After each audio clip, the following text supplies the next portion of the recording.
countries turning towards slightly more authoritarian leaders. I happened upon an interesting video on CBC. Now, like a lot of Canadians, I check in with the CBC from time to time, not because I believe what they're telling me, but I'm just curious to see how they are seeing the world around us. And I was surprised to see what the CBC described as some malevolent behavior on the part of Vladimir Putin, and specifically about how he is taking extreme measures to control the media narrative in his country and in Ukraine as Russia is invading Ukraine.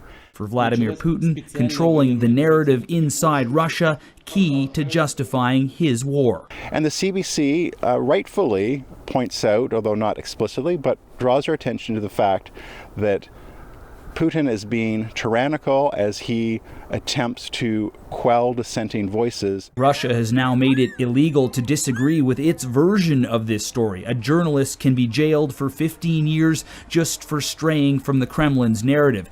And it struck me as ironic that this is coming from Canada's state broadcaster, the same broadcaster that receives $1.2 billion from the Trudeau government each and every year, and who has been certainly following the government narrative insofar as it affects the lockdowns and certainly the trucker protests in the recent couple of months.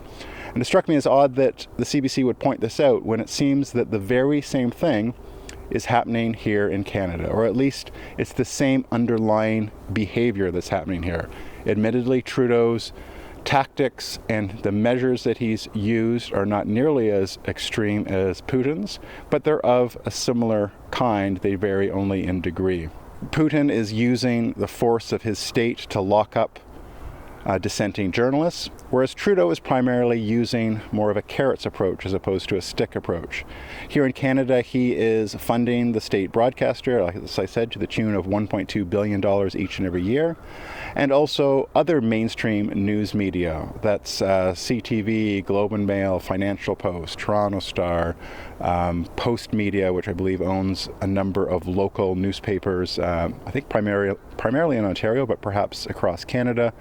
Basically, any traditional mainstream media outlet is getting bailout money to the tune of $600 million from our taxpayer money. And there's more than that. The Heritage Minister who was in charge of this around the time of the election, he decided that this traditional news media needed an additional bailout of $61 million because of the emergency. Well, what was the emergency, you ask? Well, I think the official line is the emergency was the COVID-19 pandemic.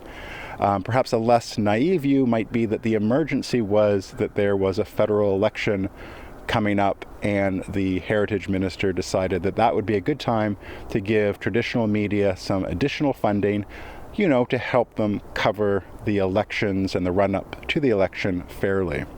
So Putin and Trudeau are using perhaps different tactics, but it's the same underlying behavior. It's interesting, we've seen this woman here in this video talking about no matter what she sees, she's going to trust Putin. I think we've seen a similar thing happening here in Canada. I've come across a number of people who, no matter what they see, no matter what videos they see, they have decided that what was happening in Ottawa was nothing short of terrorism. And this is helped along by our mainstream news media. But it doesn't stop there.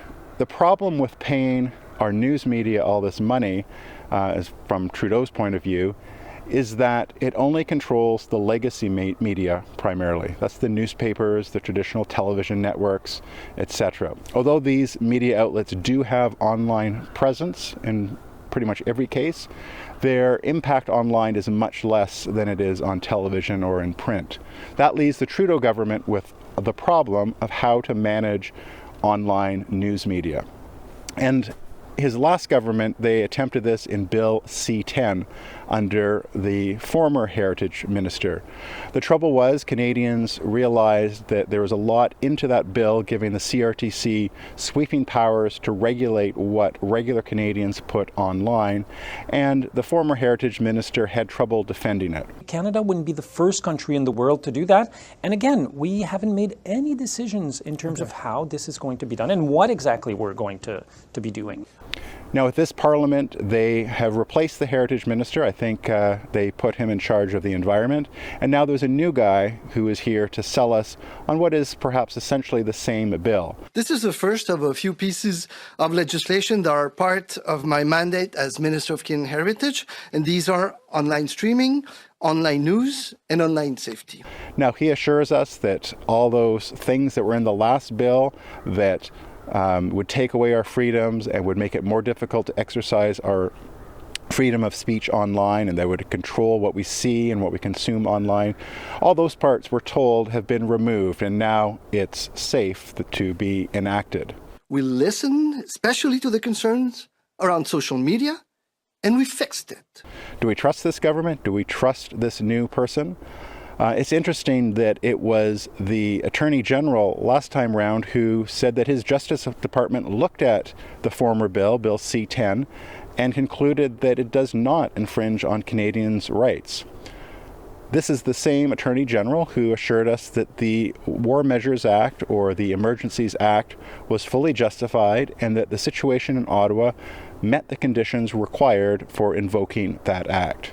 Do we trust them now? They tell us that they've taken out all the bad parts and they just need to give new regulatory powers to the CRTC to manage what we see online. To make the internet a fairer, more inclusive, safer, and more competitive place. Do we trust them? Will this government, or perhaps a future government, be tempted to use these new powers to perhaps control the media narrative? The CBC tells us that tyrants are tempted to do that. And even our own Prime Minister has warned us that tyranny is on the rise, although only slightly. A bit of a slippage in our democracies.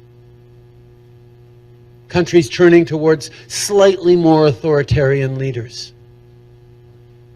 Countries allowing increasing misinformation and disinformation to be shared on social media, turning people against the values and the principles of democracies that are so strong. Are we now prepared to trust this government, that they have our best interests in mind? Or do we say, no, this is enough? You have enough power, regulatory or otherwise. We've seen you misuse it in the past, and we're not willing to grant you even more power to control the narrative in the media, whether in the legacy media or in online media. Enough is enough. We need to stand up for our freedoms.